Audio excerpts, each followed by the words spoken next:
Hey everyone, welcome to my channel. And if you love tech unboxings and simple tips, you are in the right place. In this video, I'll show you how to fix WhatsApp not working problem in just a few simple steps. If your WhatsApp isn't opening, keeps crashing, and want to connect to the internet, don't worry. Here's the solution. Firstly, open the Settings app, scroll down, and click on the Apps option. Now click on WhatsApp, click on Storage and Cache, tap on Clear Cache. Now go back to the previous page. Click on Force Stop, click on OK. Now go back to the home page and restart your mobile phone.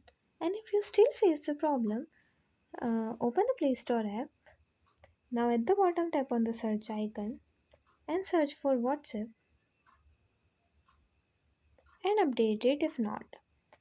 And wait for a few seconds. And yeah, that's it. And if you find the information given in the video helpful, please like the video, subscribe to the channel, and press the bell icon for more updates. Thank you.